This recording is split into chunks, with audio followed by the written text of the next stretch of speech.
नमस्कार दोस्तों, स्वागत है आप सभी का न्यू उत्कर्ष साइंस यूट्यूब चैनल में। नया दिन, सुबह के बजे हुए हैं 11। आज मैं नया टेस्ट लेकर के आया हूँ।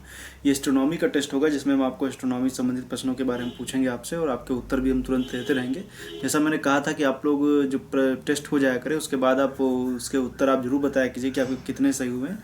अगर जो हम पिछले टेस्ट की बात करें, मतलब जो कल सुबह 11 बजे हुआ था, उसमें कुछ लोगों ने कमेंट किए थे मुझे कि उनके कितने कितने आ रहे हैं। तो उसमें अगर जो हम देखें तो जैसे विशाल के हैं 20 सही हुए हैं, बबीता 19 सही हुए हैं, और हम देखें तो गौरव 21 सही हैं, और नीतू मीना 22 क्वेश्चन सही हुए हैं, और शशि कुमार जैसे बताए हैं कि उनके 20 सही हुए हैं। तो बाकी लोग भी अपने कमेंट किया कीजिए, जैसे किसी के 20, 19, 22 जैसे आप लोग बता रहे हैं, तो काफ़ी अच्छा प्रदर्शन है। प्रश्नों का स्तर इतना आसान नहीं था, लेकिन आप अच्छा प्रदर्शन कर रहे हैं। मेरी कामना है कि आप 25 में 25 कीजिए। लेकिन कहने का मतलब यही कि आप जो प्रश्न, जैसे मान लीजिए किसी के 19 आए हैं, जो 6 प्रश्न छूट गए हैं, मतलब जो आप उनको नहीं कर पाए, तो उसके लिए एक स्ट्रेटजी की तरह काम कीजिए। जो जिस तरह के जिस एरिया के प्रश्न आपके छूटे हैं, उनको आप अच्छे से गौर कीजिए, और जो प्रश्न छूटे उनको आप पेपर पे नोट कर लीजिए, और उन पे अच्छे से उनमें फोकस कीजिए। जैसे मैंने पहले कहा है कि जिस सब्जेक्ट का जो टॉपिक कमज़ोर हो, जिससे प्रश्न आपके गलत हो जा रहे हो, उनको आप, क्योंकि मैं टेस्ट दे रहा हूँ तो ऐसा नहीं कि मैंने नदी का ही पूछ लिया है। सब पूरे टेस्टों को अभी तक समाहित किया, पूरे जो कहने का मतलब है ज्योग्राफी है, तो हर एक सेक्टर से क्वेश्चन थे। तो आप देखिए किस सेक्टर से गलत हुए हैं। जो आपकी कमजोरी है उसको छिपाइए नहीं, उसको निकालिए बाहर, और जो गलत हुए हैं उनको आप उनका अच्छे से सॉल्व कीजिए। पर्टिकुलर टॉपिक को आप जरूर ध्यान दीजिए, आपको उसका अच्छा प्रदर्शन मिलेगा आने वाले समय में। जैसे मैंने बताया है कि टॉपिक वाइज टेस्ट बनाएंगे, तो उसमें आपको अच्छा प्रदर्शन करना है। मैंने बताया एक दिन पहले ही उसका आपको बता देंगे कि नेक्स्ट डे कौन सा टेस्ट होता है। आज का जो मेरा टॉपिक है एस्ट्रोनॉमी है, जो कल सुबह आएगा वो उत्तर प्रदेश विशेष, मतलब यूपी स्पेशल होगा। अदर स्टेट वाले भी ये मत समझें कि उनके लिए इम्पोर्टेंट नहीं है, तो आप कुछ क्वेश्चन जीएस के पर्पज से इंपॉर्टेंट भी हो सकते हैं। बाकी यूपी में जो अदर स्टेट वाले भी जो लोग अप्लाई करते हैं, उनके संदर्भ में भी वो इम्पोर्टेंट होगा, तो आप करिएगा जरूर। 25-30 मिनट की वीडियो होती है, बहुत ज़्यादा आपका समय जाता नहीं है। पढ़ाई लिखाई में इतना आपको समय तो देना ही पड़ेगा। तो आइए देखते हैं, क्वेश्चन 1 से शुरुआत करेंगे। खगोलिकी का है, मतलब एस्ट्रोनॉमी के क्वेश्चन है। जैसा मैंने बताया था कि मंगल ग्रह वगैरह ग्रह हैं, तारों का, ये सब के बारे में प्रश्न रहेंगे। तो आइए देखते हैं, क्वेश्चन नंबर 1 से शुरुआत करेंगे। क्वेश्चन नंबर 1 है, लिखा हुआ है, चंद्रमा से किसी व्यक्ति को आकाश कैसा दिखेगा। तो हम लोग देखते हैं तो दिन में तो नीला दिखता है, लेकिन चंद्रमा से कैसा दिखेगा। हम लोग को नीला इसलिए दिखता है क्योंकि हवा में क्या है, मतलब वायुमंडल में कई सारी गैसें, धूल कण, जलवाष्प वगैरह क्या होते हैं, ये जो प्रकाश, मतलब जो लाइट होती है उसको स्कैटर करते हैं, मतलब प्रकीर्णन उसका कर देते हैं, जिससे प्रकाश इधर उधर फैल जाता है, बिखर सा जाता है। तो उससे क्या होता है कि जो जिसका तरंगदैर्घ्य जिसकी कम होती है वो ज़्यादा फैलता है, और जिसकी ज़्यादा होती है उसको कम फैलता है। तो अगर जो हम बात करें तो विबग्योर आप सुनते हैं, वायलट है, इंडिगो है, ब्लू है। तो कहने का मतलब ये है कि जो आप फिर आप कहेंगे कि हमें बैंगनी क्यों नहीं दिखता, मतलब वायलेट क्यों नहीं दिखता है। तो हमारे आंखों की कह सकते हैं कि जो सेंसिटिविटी है वो नीले रंग को जल्दी पहचाने, मिक्सचर आपको इसलिए आसमानी दिख जाता है। तो याद रखिएगा कि इस वजह से हमें नीला दिखता है। लेकिन अब जब वायुमंडल होगा नहीं तो क्या होगा कि जब चंद्रमा की स्थिति में हम बात करें तो वायुमंडल होगा नहीं, तो हम क्या होगा कि वहाँ पर जो प्रकाश होगा वो फैलेगा नहीं। जब फैलेगा नहीं तो हमें कुछ दिखाई नहीं देगा, इसलिए अंतरिक्ष काला दिखता है। चंद्रमा पे कोई इसी तरीके से वायुमंडल तो है नहीं, इसलिए वहाँ से भी काला दिखेगा। नेक्स्ट है क्वेश्चन नंबर 2 है, कथन है, कारण है, आपको बताना है। कथन पहला क्या दिया हुआ है, चंद्रमा पर वायुमंडल नहीं है, अभी मैंने बताया है, तो इसका क्या हो जाएगा, पहला वाला ऑप्शन, मतलब कि ये तो सही हो गया। दूसरा है, पृथ्वी से चंद्रमा का केवल एक ही भाग दिखाई देता है। तो कथन कारण है, कथन 1 है, चंद्रमा पर वायुमंडल नहीं। कथन दूसरा है, पृथ्वी से चंद्रमा का केवल एक ही भाग दिखाई देता है। तो सही दोनों, लेकिन इसका मतलब ये नहीं है कि एक ही भाग दिखाई देता है इस वजह से वायुमंडल नहीं है। अगर जो बात करें तो व्याख्या एक दूसरे की तो नहीं कर रहे हैं, मतलब कि सही तो दोनों तथ्य हैं, लेकिन एक दूसरे की ये व्याख्या नहीं कर रहे हैं, क्योंकि और इसलिए से लगा करके जोड़िए, व्याख्या तो नहीं कर रहे हैं। इसलिए क्या हो जाएगा इसका, आप देखिए पहला ऑप्शन के हिसाब से देखिए, ए सही है और आर गलत है, पहला ऑप्शन गलत हो गया। बी है, मतलब आर गलत है और ए सही है, ये भी गलत है। और सी है, मतलब ए और आर दोनों सही और व्याख्या भी कर रहा है, ये भी गलत है। और डी वाला क्या हो जाएगा, डी वाला ऑप्शन जो है, ए और आर दोनों सही और आर एक ही सही व्याख्या कर रहा है, यही ऑप्शन क्या व्याख्या नहीं कर रहा है, यही ऑप्शन सही हो जाएगा। मतलब सही तो दोनों तथ्य हैं लेकिन व्याख्या नहीं कर रहे हैं, डी ऑप्शन सही हो जाएगा। फिर नेक्स्ट है, निम्न में से किस ग्रह पर प्रेशर कुकर दशा रहती है, मतलब प्रेशर कुकर में क्या खूब गर्मी रहती है। तो कहने का मतलब है ऐसा कौन सा ग्रह है जहाँ पर प्रेशर कुकर की दशा रहती है। तो इसको आप उत्तर आप इसका मुझे दीजिए कि ऐसी दशा कहाँ पर रहती है। तो अगर जो हम बात करें तो प्रेशर कुकर की जैसी दशा कहाँ मिलेगी। ग्रहों की बात करें तो आप सबसे पहले आपके दिमाग में आएगा सूरज के सबसे नज़दीक कौन है, बुध है। लेकिन बुध का क्या है, बुध में सबसे नज़दीक इसलिए सबसे ज़्यादा गर्मी उसी को होना चाहिए, लेकिन ऐसा है नहीं। ऐसा इसलिए नहीं क्योंकि बुध सर्वाधिक नज़दीक तो स्थित है, लेकिन वहाँ की सिचुएशन कुछ ऐसी कि दिन में बहुत गर्म हो जाता है, जैसे रात होती है तो ठंडा हो जाता है। मतलब वहाँ पर तापांतर सर्वाधिक होने की वजह से वो और एवरेज जो उसका टेम्परेचर है वो गर्म नहीं रह पाता है, वो ठंडा भी होता है, जैसे रेगिस्तान के जैसे में दिन में बहुत गर्म, रात में कुल्फ़ी जमा लीजिए। इसी तरीके से वहाँ भी स्थिति ऐसी है, तो इसलिए तापांतर अधिक नहीं रहता है, इसलिए प्रेशर कुकर की दशा नहीं। बाकी अगर जो हम शुक्र की बात करें, सूरज से दूरी के क्रम में दूसरे नंबर पर है, लेकिन यहाँ पर क्या है कि करीब 95% के आसपास यहाँ पर कार्बन डाइऑक्साइड वगैरह पाई जाती है। कार्बन डाइऑक्साइड की अधिकता की वजह से, चूँकि ग्रीन हाउस गैस है, ये क्या करती है कि वो सूरज की मतलब गर्मी को बाहर नहीं जाने देती, इसलिए क्या होता है एक ऐसा नॉर्मल टेम्परेचर बना रहता है। इस वजह से क्या होता है यहाँ पर प्रेशर कुकर की दशा बनी रहती है। सूरज की किरणें आती तो हैं लेकिन वापस जल्दी जा नहीं पाती, यहाँ की गर्मी बिल्कुल बनी रहती है, इसलिए प्रेशर कुकर की दशा पाई जाती। तो इसका क्या हो जाएगा, तो क्वेश्चन नंबर 3 का क्या हो जाएगा, ए सही है, शुक्र। फिर किस ग्रह के अध्ययन हेतु केसनी उपग्रह भेजा गया था, तो ऑप्शन है आपके सामने बुध, अरुण, मंगल, शनि। तो केसनी शनि पर भेजा गया था, याद रखिए केसनी शनि, याद रखिएगा। सूर्य से विकिरित ऊर्जा के रूप में पृथ्वी तक पहुंचती है, सूर्य से विकिरित ऊर्जा किस रूप में पृथ्वी पर पहुंचती है, तो ये मैंने ज्योग्राफी में बता रखा है और ग्रीन हाउस गैस के वीडियो में देखिए उसमें मैंने बताया है, और उसमें बजट में ही मैंने बताया है। तो आइए देखते हैं, ऑप्शन है दीर्घ तरंगों के रूप में, लघु तरंगों के रूप में, एल्बिडो के रूप में, निम्न में से कोई नहीं।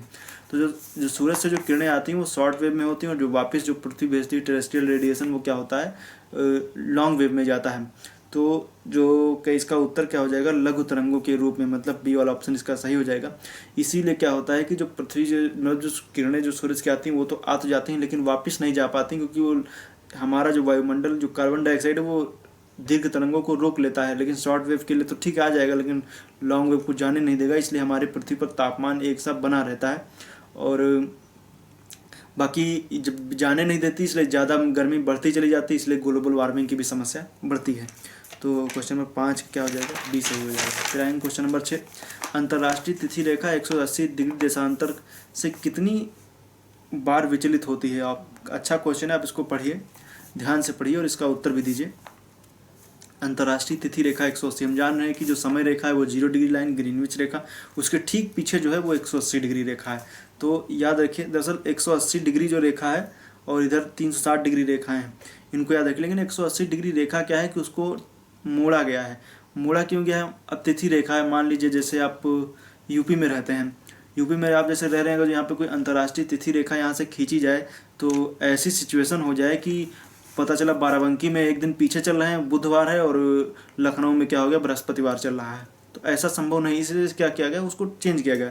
तो 180 डिग्री जो रेखा है उसको क्या किया गया, मोड़ा गया, ताकि जो देश हैं किसी भूखंड से वो ना गुजरे, क्योंकि अगर जो भूखंड से गुजरेगी तो जो वो पर्टिकुलर देश होगा वहाँ पे टाइम क्या होगा, वो बदल जाएगा, तो टाइम बदल जाएगा, इस वजह से क्या किया गया, उसको चेंज किया गया। तो कितनी बार मुड़ती, 3 बार। अगर जो आप बेरिंग जलसंधि के पास अगर जो आप जाएंगे, मतलब देखेंगे उसको मैप में, तो आप सबसे पहले देखिए तो भूखंड को बचाने के लिए, मतलब रूस के भूखंड को बचाने के लिए उसको मोड़ा गया है। उसके थोड़ा सा नीचे आएंगे तो एल्यूसियन द्वीप पड़ता है, जो पड़ता है मेरे हिसाब से यूएसए में ही है एल्यूसियन द्वीप, और उसको बचाने के लिए उसको मोड़ा गया। उसके और नीचे आएंगे तो जो ओसेनियाई द्वीप, टोंगा वगैरह, इनमें बचाने के लिए भी वहाँ पर इसको मोड़ दिया गया। तो 3 बार इसको मोड़ा गया है, याद रखिएगा, कुल 3 बार मुड़ती है। नेक्स्ट है, निम्न में से कौन सा कथन सही है, ये आपको बताना है। अच्छा क्वेश्चन है, आपको कोड के माध्यम से बताना है, आप बताइए। अच्छा क्वेश्चन है, काफ़ी अच्छा। 2 देशांतरों के मध्य सर्वाधिक दूरी मकर रेखा पर होती है, पहला है। दूसरा है, मैक्सिको से यूएसए जाने पर 2 देशांतरों के बीच दूरी घटेगी। 2 तथ्य दिए गए, आप बताइए कौन सा सही कौन सा गलत है। तो अगर जो देखें, 2 देशांतरों के मध्य सर्वाधिक दूरी मकर रेखा पर होती है, गलत है, क्योंकि वो कर्क रेखा पर होती है, मकर रेखा पर नहीं होती है। नेक्स्ट है, मैक्सिको से यूएसए की ओर जाने पर दोनों देशांतरों के बीच दूरी घटेगी। तो अब बताइए, अगर मैक्सिको है तो मैक्सिको मतलब कि विषुवत रेखा के, अगर जो तुलना करें यूएसए तो विषुवत रेखा के मतलब पास पड़ेगा मैक्सिको। फिर उससे अगर हम उत्तर की ओर जाएंगे, जिसका मतलब कि हम ध्रुवों की ओर बढ़ेंगे, मतलब यूएसए की ओर बढ़ेंगे, तो क्या होगा, दूरी घटेगी। तो यूएसए की जब ओर जाएंगे, मैक्सिको से जब यूएसए जाएंगे तो दूरी क्या होगी, घटेगी। तो ये सही है। अगर हम इसी जगह कनाडा से यूएसए बोल देते तो क्या हो जाता, दूरी बढ़ जाती। तो इसका जो सही हो जाएगा वो सी वाला ऑप्शन सही हो जाएगा, मतलब कोर्ट में केवल 2 सही है, पहला वाला गलत है। फिर नेक्स्ट है, निम्न में से किस देश से होकर 0 डिग्री देशांतर रेखा नहीं गुजरती है? अच्छा क्वेश्चन है, ये भी याद रखिए, ये फैक्चुअल क्वेश्चन है, इससे संबंधित प्रश्न आ जाते हैं कभी कभी परीक्षाओं में, इसलिए इसको आप तैयार करिए। ऑप्शन है आपके सामने फ्रांस, स्पेन, माली, मॉरिटानिया, 4 ऑप्शन दिए गए हैं, बताइए। तो इसका जो मॉरिटानिया है उत्तर सही हो जाएगा, वहाँ से ये नहीं गुजरती है। बाकी आप देखें तो गुजरती कहाँ कहाँ से है, यूके है, फ्रांस है, स्पेन है, अल्जीरिया है, माली है, और बुर्किनो फासो है, और टोंगो है, घाना है, इन सब देशों से होते हुए गुजरती। बाकी फिर ये दक्षिणी ध्रुव वगैरह तक चली जाती। खैर वो तो आप जाने ही, दक्षिणी ध्रुव तो जाएगी, उत्तरी ध्रुव से दक्षिणी ध्रुव तक ही तो जाती है। तो ठीक है, 8 का जो सही हो जाएगा वो डी मॉरिटानिया सही हो जाएगा। नेक्स्ट है, सौर ऊर्जा की सबसे महत्वपूर्ण भूमिका है किस चक्र में होती है? तो कार्बन चक्र, जल चक्र, नाइट्रोजन चक्र, ऑक्सीजन चक्र। जान है कार्बन चक्र जो है सौर ऊर्जा के बिना संभव नहीं है। जो पौधे वगैरह, पौधों में जो कार्बन जो इकट्ठा होता है, वो कह सकते हैं कि जो वो बिना सौर ऊर्जा के वो संभव नहीं होता है। तो इसमें कार्बन चक्र 9 का ए सही हो जाएगा। फिर कहते हैं नेक्स्ट है क्वेश्चन नंबर 10 है। मैं जल्दी जल्दी प्रश्न पढ़ रहा हूँ, आप उत्तर अपना देते रहिए और कमेंट हमें अंत में जरूर बताइए कितने प्रश्न सही होते हैं। आप बताइए हमें, आपकी मुझे पता चलेगा कि लोग कितने प्रश्न सही कर पा रहे हैं और कितने गलत हो पा रहे हैं। देखिए मुद्दा यहाँ पर ये नहीं कि आप कितने सही कर लेते हैं, मुद्दा ये है कि आप कितने क्वेश्चन अटेम्प्ट करते हैं, आप कितने तक आपकी पहुँच है। और ये भी नहीं है कि आपने 19 सही किए तो आप 22 सही किए तो आपकी बहुत बड़ी समझदारी हो गई, बिल्कुल भी नहीं है। 22 सही करना, 22 और 15 वाले में डिफरेंस क्या है मैं आपको बताता हूँ। अगर जो किसी ने 22 सही किए हैं और फिर वो आराम से घर पे बैठ जाए, बोले कि मेरे 22 सही है, मैं कुछ नहीं करूँगा, तो ये गलत है। समझदारी तभी है जो जितने गलत हुए आप उन पे कमांड कर लीजिए। सबसे समझदारी है जो 15 वाला, जिसके 15 का सही हुए हैं और ये बोले कि मेरे 15 ही सही हैं, बाकी 10 गलत हैं, और वो क्या करे 15 क्वेश्चन को अच्छे से तैयार कर ले तो पॉजिटिव वाला 15 वाला हो जाएगा, 22 वाला उनसे पीछे हो जाएगा। खैर लेकिन इसलिए आप क्या कीजिए, जो गलत हो रहे हैं उन पे अच्छे से फोकस कीजिए, गलत प्रश्नों पर आप अच्छे से ध्यान दीजिए, उनको आप एक जगह नोट जरूर कर लीजिए। आप में नोट कीजिए, टेलीग्राम चैनल पर जाइए, वहाँ पर आप टेलीग्राम चैनल पर जाएंगे तो न्यू उत्कर्ष IAS और न्यू उत्कर्ष IAS ग्रुप नाम से 2 मिलेंगे, एक ग्रुप है और एक चैनल है। आप जाइए, उसमें आप अपनी फ़ोटो वगैरह भी भेज सकते हैं कि आप क्वेश्चन कौन से नोट कर रहे हैं, सब आप भेज सकते हैं आप टेलीग्राम चैनल पर, याद रखिएगा। नेक्स्ट है सौर ऊर्जा की महत्वपूर्ण भूमिका हो गया। गैलेक्सी किसे कहते हैं, क्वेश्चन नंबर 10 है। क्वेश्चन नंबर 10 आप देखिए, ग्रहों का, गैलेक्सी किसे कहते हैं? ए है ग्रहों का समूह है, बी है तारों का समूह, सी है उल्का पिंडों के अवशेष, डी है क्षुद्र ग्रह की पेटियों का समूह। क्षुद्र ग्रह की पेटियों का समूह, 4 ऑप्शन आपके सामने दिए गए हैं। तो आपको बताना है गैलेक्सी क्या होता है। गैलेक्सी दरअसल तारों के समूह को गैलेक्सी कहते हैं, याद रखिएगा।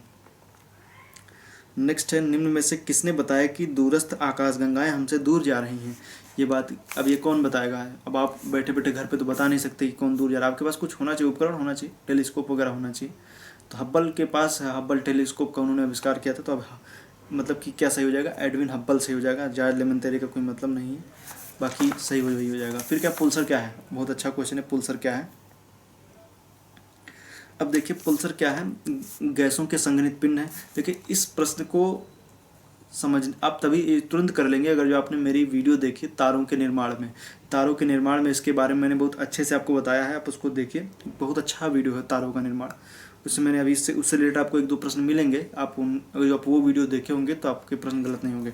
पुल्सर क्या है? गैसों के संघनित पिंड है, गलत है। श्वेत वामन की अंतिम अवस्था है, गलत है। विद्युत चुंबकीय तरंगे उत्पन्न करने वाला न्यूट्रॉन तारा है, सही है। मतलब 12 का सी ऑप्शन सही हो जाएगा। मैं इसके बारे में बहुत ज़्यादा एक्सप्लेन इसलिए नहीं करने कहूँगा क्योंकि आप वीडियो जा करके वो देखिए, क्योंकि जान रहे हैं कि अभी खैर आगे मैं आऊँगा इस पे और प्रश्न आएगा तब मैं इसको एक्सप्लेन करता हूँ। चंद्रशेखर लिमिट है, तो चंद्रशेखर लिमिट क्या है? एक वैज्ञानिक थे चंद्रशेखर, उन्होंने क्या किया था, एक लिमिट दिया था ब्लैक होल की, कौन तारा ब्लैक होल बनेगा कौन नहीं बनेगा, इसलिए उन्होंने एक लिमिट बताई जिसको क्या बोला गया, मास ऑफ सन, यही चंद्रशेखर लिमिट है। तो उस लिमिट है कितनी? 1.44 ms उन्होंने बताया था। ms मतलब मास ऑफ सन। तो इसका जो क्वेश्चन नंबर 13 है इसका सही हो जाएगा सी वाला, 1.44 ms, याद रखिएगा 1.44 ms। ms मतलब मास ऑफ सन, बाकी की गलत है। क्वेश्चन नंबर 14 है, फैक्चुअल क्वेश्चन है। भारतीय अंतरिक्ष अनुसंधान संगठन इसरो का गठन कब किया गया था? ऑप्शन है आपके सामने 1956, 1969, 1977, 1950। तो इसका सही 1969 हो जाएगा, 14 का बी ऑप्शन सही है। क्वेश्चन नंबर 15 है, आर्यभट्ट उपग्रह का प्रक्षेपण किस वर्ष किया गया था? तो 19 अप्रैल 1975, 19 अप्रैल 1974, 19 अप्रैल 1976, 19 अप्रैल 1977। तो इसका जो सही हो जाएगा 19 अप्रैल 1975 हो जाएगा। याद रखिएगा 15 का ए ऑप्शन सही है, 15 का ए ऑप्शन।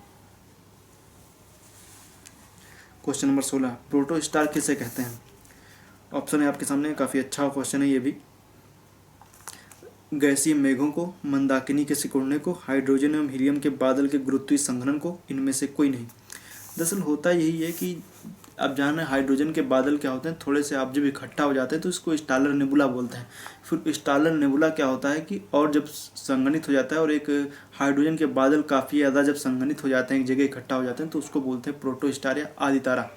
उसके बाद में स्थिति ऐसी बनती है, या भ्रूण तारा भी कहते हैं, उसका गुरुत्वाकर्षण इतना बढ़ जाता है कि उसका जो मौजूद हाइड्रोजन है वो इतना उस पर प्रेशर पड़ता है तो वो क्या होता है, हीलियम में कन्वर्ट होने लगता है। नाभिकीय संलयन की प्रक्रिया शुरू हो जाती है। जब हाइड्रोजन हीलियम में कन्वर्ट होने लगता है फिर वही क्या हो जाता है कि तारा बन जाता है। फिर हाइड्रोजन जब हीलियम में कन्वर्ट होता है, हीलियम कार्बन में, कार्बन लोहे में, फिर यहीं पर 1.44 ms का जिक्र आता है रेड ड्वार्फ और वाइट ड्वार्फ का। और उसके बाद में आप देखेंगे तो सुपरनोवा विस्फोट की भी आती है भूमिका।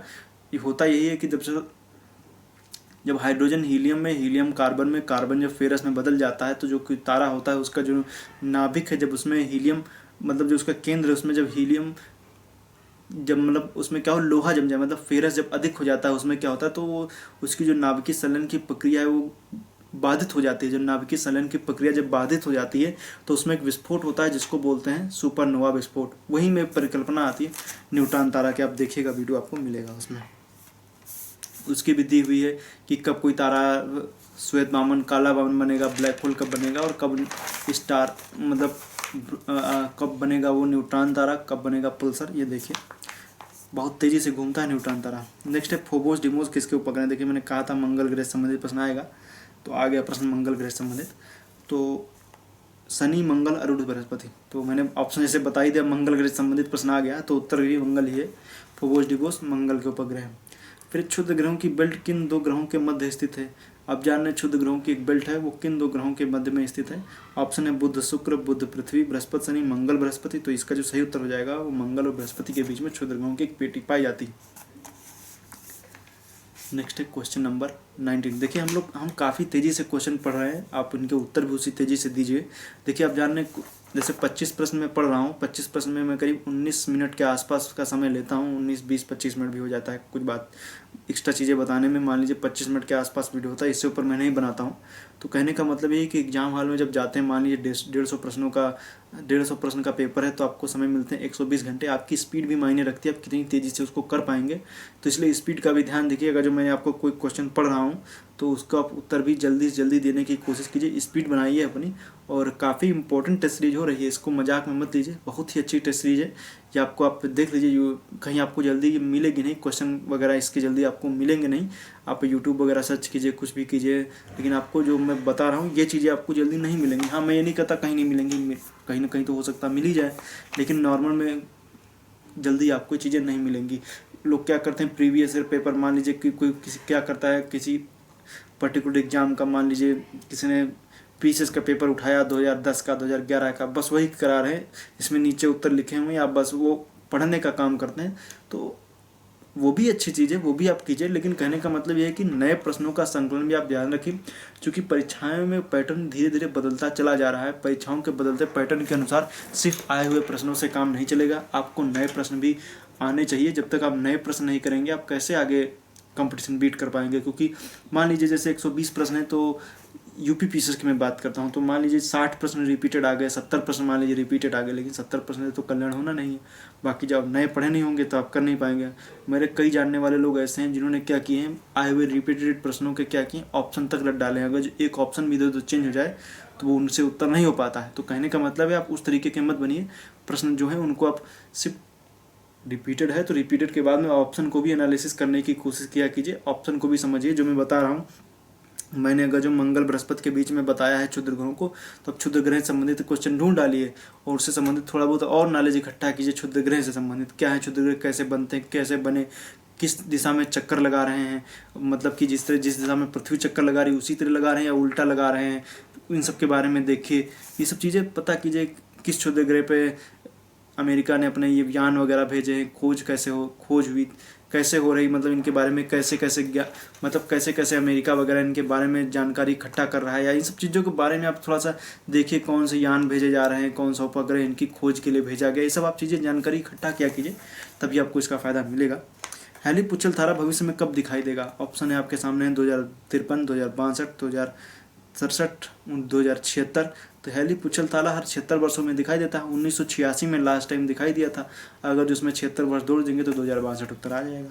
तो इसका उत्तर जो हो जाएगा 2062। नेक्स्ट है सर्वाधिक मौसमी विषमताएं हमें कहाँ देखने को मिलती है? बहुत अच्छा प्रश्न है। सर्वाधिक मौसमी विषमताएं निम्न अक्षांशों में, ध्रुवीय प्रदेशों में, मध्य अक्षांशों में, उच्च अक्षांशों में। उत्तर आप मुझे दीजिए तुरंत। कॉन्सेप्ट लगाइए, ये बिना कॉन्सेप्ट के आप नहीं लगा पाएंगे। रटे होंगे, हो सकता है आप कहीं रटे वटे हों, लेकिन फिर भी कॉन्सेप्ट के हिसाब से मैं आपको समझाता हूँ। दरअसल आप जान रहे हैं, मान लीजिए आप सभी उत्तर भारत में रह रहे होंगे। मान लीजिए आप एक बेल्ट में, जिस बेल्ट में आप रहते हैं, उत्तर भारत की बेल्ट होगी, तो जिसमें आप रहते हैं, मध्य भारत में हो सकता है आप रहते हो, तो ये जो ये एरिया है, ये क्या आता है? मध्य अक्षांशी एरिया है। मध्य अक्षांशी का मतलब यही है कि यहाँ पर क्या होता है कि आप गर्मी भी देखते हैं, ठंडी भी देखते हैं, और खूब बारिश भी देखते हैं, सब कुछ देखते हैं, क्योंकि यहाँ पर क्या होता है, सूरज का उत्तरायण और दक्षिणायन की जो स्थिति होती है, उससे क्या होता है, पूरा प्रभावित हो जाता है एरिया। आप जैसे जान रहे हैं कि ठंडी आएगी तो खूब ठंडी पड़ेगी, गर्मी आएगी तो खूब गर्मी भी पड़ेगी। तो ये क्या है कि ये हम लोग मध्य अक्षांश में आते हैं। लेकिन अगर जो हम विषुवत रेखा की बात करें, आप केरला साइड में आप देखें, तो वहाँ पर क्या होता है कि केरला साइड में गर्मी के टाइम में भी आप जाएंगे तभी बहुत ज़्यादा गर्मी नहीं लगेगी, ठंडी के टाइम जाएंगे तभी बहुत ज़्यादा ठंडी नहीं लगेगी। तो कहने का मतलब वहाँ पे समकारी जलवायु लगभग बनी रहती है, और इस वजह से हमें वहाँ पे बहुत ज़्यादा मौसमी विषमताएं हमें देखने को नहीं मिलेंगी। उसी तरीके से ध्रुवों की ओर हम जाएंगे, चूँकि सूरज का जो गमन है वो कर्क रेखा से मकर रेखा के बीच में ही होता है, इसलिए उत्तर का क्षेत्र दक्षिण के क्षेत्र में बहुत ज़्यादा विषमताएं हमें देखने को नहीं मिलती। तो याद रखिएगा, ये हो गया। और जो ऑप्शन में अब देखें तो उच्च अक्षांशों में, उच्च अक्षांश का मतलब क्या होता है? उच्च अक्षांश क्या है? उच्च अक्षांश का मतलब है जैसे एक 0 डिग्री अक्षांश मतलब रेखा, उसके ऊपर जैसे जाएंगे उच्च अक्षांश, 40, 50, 60, 70, 80, 90 वालों पे, 80 वगैरह पे क्या है, वहाँ पे बहुत ज़्यादा विषमताएं वगैरह देखने को नहीं मिलती हैं। बाकी निम्न अक्षांशों पे मतलब विषुवत रेखीय क्षेत्र, वहाँ पे भी कुछ ज़्यादा डिफरेंस नहीं। जो मध्य अक्षांश की पेटी होती है वही जो होती है, उसी में सबसे ज़्यादा हमें चेंजेस देखने को मिलते हैं। नेक्स्ट क्वेश्चन है, निम्न में सुमेलित नहीं है, आपको बताना है। उपग्रह है, उपग्रह के सामने ग्रह दिए हुए हैं, आपको बताना है कौन सा ग्रह, कौन से ग्रह का कौन सा उपग्रह है। जैसे रिया है, शनि सामने दिया हुआ है, टिटेनिया अरुण दिया हुआ है, नेरीड वरुण दिया हुआ है, और टाइटन बृहस्पति दिया हुआ। आप बताइए कौन सुमेलित नहीं है? तो इसका जो उत्तर सुमेलित नहीं है वो टाइटन सुमेलित नहीं, क्योंकि टाइटन शनि का उपग्रह है। अब टाइटन से संबंधित आप जानकारी इकट्ठा कर लीजिए, टाइटन का अपना वातावरण है, ये सब चीज़ें आप पता करिए। उपग्रह मैंने बताया तो गैनीमेड वगैरह के बारे में, इन सब के बारे में, यूरोपा वगैरह इनके बारे में और जानकारी इकट्ठा कर लीजिए। ये सब काफ़ी इंपॉर्टेंट चीज़ें, इनको आप इकट्ठा किया कीजिए। नेक्स्ट है, निम्न में से किसने सबसे पहले कहा था कि पृथ्वी गोल है? आपके सामने ऑप्शन है अरस्तु, कोपरनिकस, टालमी, स्ट्रैबो। तो इसका जो उत्तर सही हो जाएगा अरस्तु सही हो जाएगा। ये सब इंपॉर्टेंट है, इनको आप याद रखिए। अरस्तु इसका ऑप्शन क्या हो जाएगा? सही हो जाएगा। नेक्स्ट है क्वेश्चन नंबर 23, दक्षिणी गोलार्ध में सबसे लंबा दिन कब होता है? दक्षिणी गोलार्ध में सबसे लंबा दिन कब होगा? जब दक्षिणी गोलार्ध में सूरज चमक रहा होगा। तो दक्षिणी गोलार्ध मतलब विश्व, मतलब कि किस दिन अगर आप देखेंगे तो जब हम लोगों के यहाँ सूरज कर्क रेखा पर चमकता है, तो हम लोगों की तरफ मतलब उत्तरी गोलार्ध में सबसे बड़ा दिन होता है। जब सूरज मकर रेखा पर चमकेगा तो सबसे बड़ा दिन वहाँ होगा। तो कौन सा दिन में सूरज मकर रेखा पर चमकता है? तो 22 दिसंबर को ये स्थिति आती है।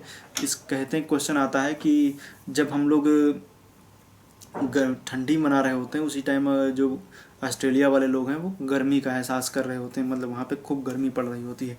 तो नेक्स्ट है क्वेश्चन, बहुत अच्छा क्वेश्चन है 24, बहुत अच्छा क्वेश्चन है, काफ़ी अच्छा है। यदि वायुमंडल ना हो तो दिन की अवधि में क्या परिवर्तन आएगा? आपको बताना है। कुछ होगा कि नहीं होगा अगर जो वायुमंडल ना हो? तो यदि वायुमंडल ना हो तो दिन की अवधि बढ़ती है, कम होती है, अपरिवर्तित रहती है, इनमें से कोई नहीं। अब आप लोग बताइए, अगर जो वायुमंडल ना हो तो क्या होगा? आप सबसे पहले मैंने अभी आपको जब प्रश्न पढ़ रहा था क्वेश्चन नंबर 1, उसमें मैंने जिक्र किया था कि वायुमंडल नहीं होता है तो सूर्य का प्रकाश क्या होता है? फैलता है। वायुमंडल होता है तो सूर्य का प्रकाश क्या होता है? फैलता है। इसीलिए जब हम सुबह सुबह उठते हैं, सो के उठे, मान लीजिए सुबह के 5 बजे उठे हुए हैं, तो आप देखिए हल्की सी लालिमा वगैरह आपको दिखती है और हल्का हल्का उजाला आपको दिखने लगता है। वो दिखता किसकी वजह से? वो दिखता है वही प्रकीर्णन की वजह से हमें दिखता है। तो कहने का मतलब यही है कि जब वायुमंडल में जो क्या करता है, पूरे जो मतलब कि जो सूरज की किरणें होती हैं उनको फैला देता है, तो जब सूर्योदय ना भी हो तभी हमें चीज़ें दिखती रहती हैं। तो उसी तरीके से शाम को जब हम देखते हैं तो क्या होती है, हमें सूरज डूब चुका होता है लेकिन फिर भी उजाला वहाँ पर दिखता रहता है। आप कमरे में बंद हैं, कमरे में मान लीजिए जब किसी कमरे में अंदर लाइट चली भी जाती है तो किसी ऊपर किसी होल से खिड़की से हल्की हल्की रोशनी आती रहती है, तो आपको लगता है कि कोई दिक्कत नहीं होती। लेकिन अगर जो ये ना हो तो जैसे टार्च जलाते हैं ना, बिल्कुल उसी तरीके से सूरज की रोशनी आएगी और उसी तरीके से चली जाएगी। तो वायुमंडल नहीं होगा तो दिन की अवधि क्या होगी, घटेगी, क्योंकि सुबह जो सूर्योदय के पहले वाली स्थिति होती है वो तो गायब हो जाएगी, मतलब दिन क्या होगा, कम हो जाएगा। उधर शाम के टाइम में, सूर्यास्त के टाइम, जैसे टॉर्च जलाने पे क्या होता है, एकदम से दिन हो जाता है, लाइट मैंने जलाया दिन हो गया, मतलब कि रोशनी आ गई, बिल्कुल इसी तरीके से सूरज की रोशनी भी आती। इस वजह से दिन की अवधि क्या होती, घट जाती है अगर जो वायुमंडल नहीं होता तो। काफ़ी अच्छा प्रश्न था। एक क्वेश्चन नंबर 25 है, बड़ा लंबा चौड़ा प्रश्न है और थोड़ा कॉन्सेप्चुअल है। इसको आप लोग आराम से कोई कॉपी पेन वगैरह ले करके इसको सॉल्व कीजिएगा। तो आप कॉपी पेन वगैरह अपने पास में है तो उठा लीजिए, इसको सॉल्व कीजिए, नहीं है तो इसको बाद में भी सॉल्व कर लीजिएगा। लेकिन क्वेश्चन मैं पढ़ता हूँ, इसका उत्तर भी बताता हूँ, तब आपको नहीं समझ में आया तो इसको बाद में फिर सॉल्व कीजिएगा, 2-3 बार वीडियो देखिएगा, सब चीज़ें क्लियर हो जाएंगी। क्वेश्चन है, पढ़ता हूँ मैं। यदि सूर्य पश्चिम से निकलना शुरू हो जाए तो ग्रीनविच रेखा पर क्या समय होगा, मतलब ग्रीनविच मतलब 0 डिग्री लाइन पर क्या समय होगा, जबकि भारत में मतलब 82.5 डिग्री ईस्ट में लोग सुबह 6 बजे की चाय पी रहे हैं। अब बताइए इसका उत्तर क्या होगा। बहुत अच्छा प्रश्न है, इसको समझिए, ध्यान से समझने की कोशिश कीजिए। हम लोग जानते हैं कि सूर्य पूर्व से होता है, लेकिन अगर जो सूर्य पश्चिम से उगने लगे तो क्या हो जाएगा। प्रश्न की तरह ही उत्तर है। अगर जो हम जान रहे हैं कि 0 डिग्री रेखा के जब हम पूर्व की तरफ जाते हैं तो समय बढ़ता इसलिए क्योंकि जो सूर्योदय सबसे पहले पूर्व में ही होता है, और क्या होता है, पूर्व से धीरे धीरे इस तरफ आता है। पृथ्वी का रोटेशन इस तरीके से है, तो इससे जब घूमती है तो सबसे पहले पूर्व में सूर्यास्त, मतलब भारत में देखें तो अरुणाचल प्रदेश में पहले सूर्यास्त होगा, मतलब सूर्योदय होगा, और लास्ट में क्या होगा, इधर गुजरात में होगा। तो अगर जो पृथ्वी दूसरी तरीके से घूमने लगे तो पहले सूर्योदय कहाँ होगा, पहले सूर्योदय गुजरात में होगा, अस्त कहाँ होगा, अरुणाचल में होगा। मतलब लास्ट में जो पहुंचेगा तो अरुणाचल में सबसे पहले लास्ट में पहुंचेगी, सूर्योदय वहाँ सबसे लास्ट में होगा। अब बिल्कुल स्थिति ऐसी पूरे पृथ्वी के संदर्भ में समझिए। भारत के संदर्भ में मैंने बताया कि अभी तो क्या अरुणाचल में सूर्योदय हो रहा था, लेकिन बाद में अगर जो पश्चिम से निकलने लगे तो कहाँ होगा, वो होगा गुजरात में। अब पृथ्वी को टोटल समझिए। हम जान रहे हैं कि जापान के साइड में सबसे पहले सूर्योदय होता है, आप जान रहे हैं, लेकिन अगर जो ऐसी सिचुएशन है पृथ्वी उल्टा घूमने लगे तो इधर क्या होगा, यूएसए के साइड में सबसे पहले सूर्योदय होगा। समझ में आई बात कि नहीं आई, सूर्योदय में इधर सबसे पहले सूर्योदय होना शुरू हो जाएगा। तो जहाँ पर हम जान रहे हैं कि ईस्ट की तरफ बढ़ने पे समय बढ़ता है, वेस्ट की तरफ जाने पर समय घटता है। तो जब सब कुछ समय ही उल्टा हो गया तो ईस्ट की तरफ जाने पर समय बढ़ेगा क्यों, अब ईस्ट की जाने पर समय घट जाएगा। मतलब कि जो ईस्ट पे जाने पे मतलब कि इधर ईस्ट की तरफ जाने पर 82.5 डिग्री मतलब 0 डिग्री लाइन पे ईस्ट की तरफ जाने पर समय बढ़ता था, अब वो वेस्ट की तरफ जाने पर समय बढ़ेगा। तो बिल्कुल उसी तरीके से है कि अगर जो भारत की अगर हम बात करें 82.5 डिग्री रेखा है, मतलब कि 82.5 डिग्री वेस्ट में फिर क्या समय होगा, तो उसका समय दे दिया गया है। यहाँ पर बजे हुए हैं सुबह के 6, तो जब सुबह के 6 वहाँ बजे हुए हैं 82.5 डिग्री ईस्ट में, और ईस्ट में आप चूँकि सूर्योदय किस तरफ से हो रहा है, सूर्योदय हो रहा है पश्चिम की ओर से, तो 82.5 डिग्री मतलब 82.5 को इसमें हम कितना जोड़ देंगे, 82.5 में हम 5.5 घंटे जोड़ देंगे और हमें क्या मिल जाएगा, 0 डिग्री का समय मिल जाएगा। मतलब कि हम टोटल क्या करेंगे, 5.5 घंटे जो सुबह 6 बजे हुए इसमें जोड़ देंगे, हमें उत्तर इसका तुरंत मिल जाएगा। मतलब कि जहाँ पे 82.5 लिखा हुआ है 82.5 वहाँ पर हम 5.5 घंटे इसमें जोड़ देंगे, क्योंकि भारत का जो समय 5.5 घंटे आगे चलता है, इसके हिसाब से 5.5 घंटे पीछे चलेगा। जब 5.5 घंटे पीछे चलेगा तो क्या होगा, उतना ही उसमें हम जोड़ देंगे, जोड़ने पे इसका उत्तर मिल जाएगा। अब 82.5 डिग्री रेखा पे समय कितना होगा, तो आप जान रहे हैं कि 1 डिग्री बराबर 4 मिनट, मतलब कि 82.5 डिग्री बराबर 330 मिनट। 330 मिनट का मतलब क्या हो गया, 330 मिनट का मतलब 5 घंटा 30 मिनट, तो 5 घंटा 30 मिनट हम उसी में क्या करेंगे, जोड़ देंगे। तो चूँकि अब क्या होगा कि 0 डिग्री लाइन का जो समय होगा वो आगे बढ़ा होगा, तो इस वजह से हम समझेंगे। तो अगर सुबह के 6 भारत में बजे हुए हैं तो 0 डिग्री लाइन पर कितना समय होगा? 0 डिग्री लाइन पर समय होगा 6 में 5.5 घंटे जोड़े, 6 5 11 30। तो इसका ऑप्शन सी वाला सही हो जाएगा। मैं जान रहा हूँ जल्दी ये प्रश्न आपके समझ में नहीं आया होगा, तो इसको आप इस तरीके से समझ लीजिए। इसका उत्तर आपको इस तरह भी मिल सकता है कि अगर मैं आपसे पूछूं कि 82.5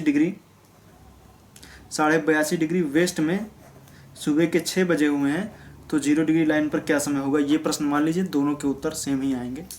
तो ये रहा आज का मेरा टेस्ट। इस क्वेश्चन को आप दोबारा लगाने की कोशिश कीजिएगा, आपको इसका उत्तर मिल जाएगा।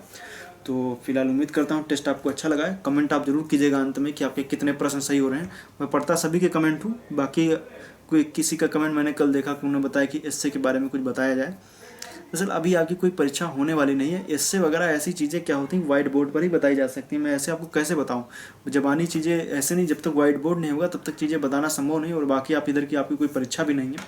आने वाले समय में जब व्हाइट बोर्ड पर चीज़ें बताई जाएंगी, तो जैसे क्लास व्हाइट बोर्ड पर जब कंटिन्यू होंगी लॉकडाउन खत्म होने के बाद में, तब एक एक चीज़ों के बारे में आपको विस्तृत रूप से इसकी जानकारी दी जाएगी। कैसे लिखा जाएगा, संतुलित होना चाहिए, कैसे कैसे आपको लिखना चाहिए, कह सकते हैं कि उत्तर लेंस की तरह उत्तर लिखिए। आपको बताया जाएगा कैसे कैसे क्या क्या चीज़ें उनको आपको लिखना पड़ेगा एस्से में, किन बातों का ध्यान रखना चाहिए, ये सब बातें आपको बताई जाएंगी। लेकिन अभी संभव नहीं है। बाकी किसी का कमेंट मैंने देखा, उन्होंने बताया कि करंट अफेयर की क्लासेस शुरू की जाएँ, मतलब करंट अफेयर का टेस्ट शुरू किया जाए। चूँकि करंट अफेयर में क्या है कि करंट मतलब करंट की बातें, अभी आपकी कोई परीक्षा इधर होने वाली नहीं है। अभी मान लीजिए इधर कोई परीक्षा जब भी आयोजित की जाएगी, अभी तो कोई इस तरह का कोई नोटिफिकेशन है नहीं कि कब कौन सी परीक्षा आयोजित होगी।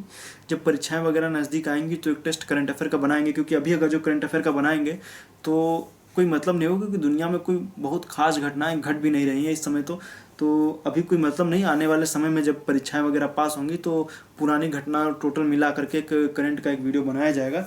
उसमें आपको पूरी करंट की जानकारी दी जाएगी। टेस्ट सीरीज जो होगी वो भी स्पेशल करंट की बनाई जाएगी। अभी बनाएंगे तो परीक्षा तक सब कुछ चेंज हो जाएगा, तो वो लाभकारी नहीं रहेगा। इसलिए आने वाले समय में करंट अफेयर बनाया जाएगा। कल का जो टॉपिक मैंने बताया आपको, वो कल का टॉपिक होगा यूपी स्पेशल। आप लोग रेडी रहिएगा। उत्तर प्रदेश स्पेशल की कक्षा के साथ सुबह 11 बजे मैं फिर आपके साथ उपस्थित हूँगा। तब तक के लिए बहुत बहुत धन्यवाद। वीडियो देखने के लिए आपको बहुत बहुत धन्यवाद। लाइक जरूर किया कीजिए, शेयर जरूर किया कीजिए। बाकी आप फेसबुक पेज पे भी आ सकते हैं। न्यू उत्कर्ष साइंस नाम के फेसबुक पेज है, उस पर आप आइए, वीडियो लाइक कीजिए और उसको भी आप लाइक कीजिए। टेलीग्राम चैनल भी ज्वाइन कीजिए। बहुत कुछ है वीडियो देखने के लिए। भी आपका बहुत बहुत धन्यवाद।